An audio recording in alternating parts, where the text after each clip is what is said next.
Hi dude!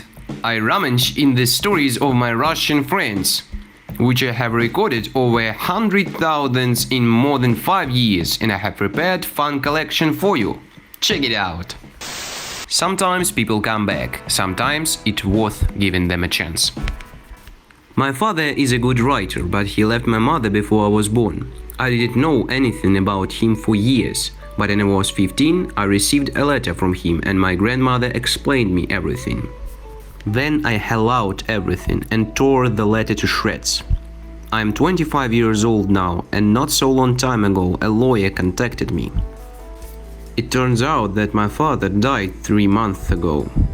He wanted to leave something nice to me, so he had bought a bookstore combined with cafe a couple of years before his death. He wanted to present it all for me. We checked all the documents with a lawyer, made various requests. Everything was in order.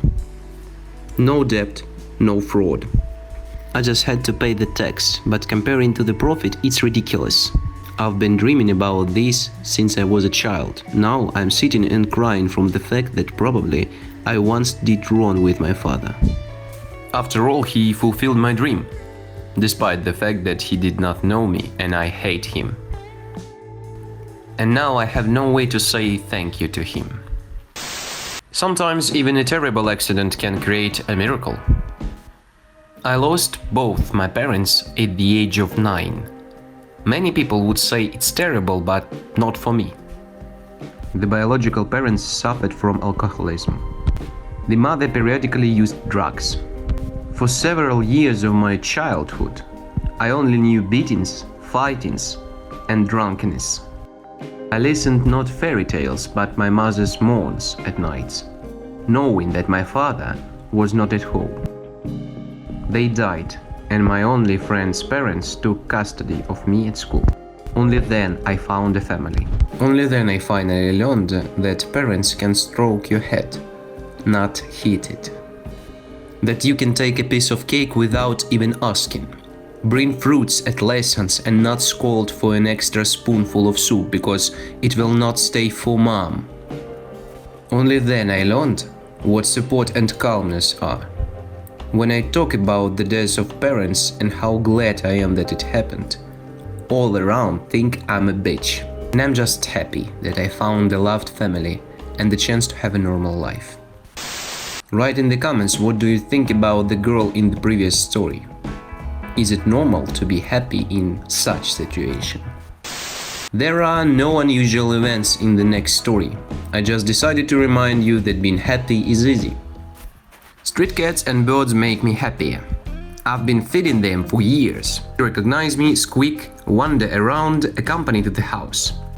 I was never as happy with neither of the people as with our younger brothers. This sincere love in their yellow, blue, green eyes.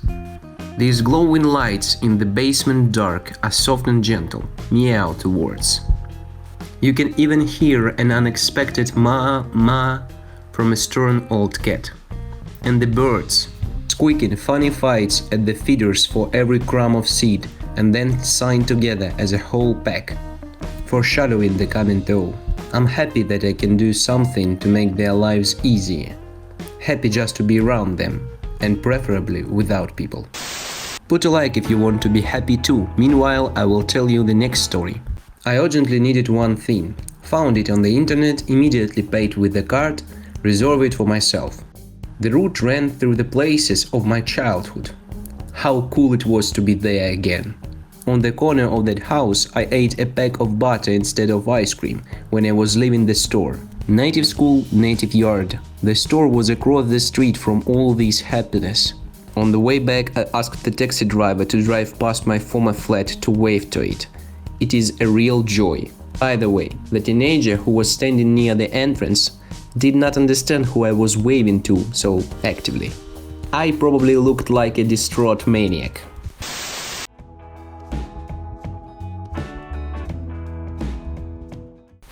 Evening, half-empty train. I and 10 other people were going after a hard day's work. Here came a man with a pot. Looked at all of us and said, "No, that's not the case."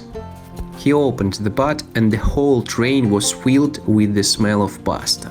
The guy took out disposable plates and distributed a small portion to everyone sitting.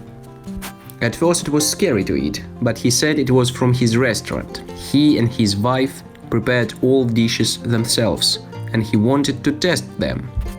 And you know, I haven't eaten such delicious pasta for a long time. I hope you enjoyed the stories I told you today. So be sure to subscribe so as not to miss the following stories. We Russians still have a lot of funny stories. See you soon!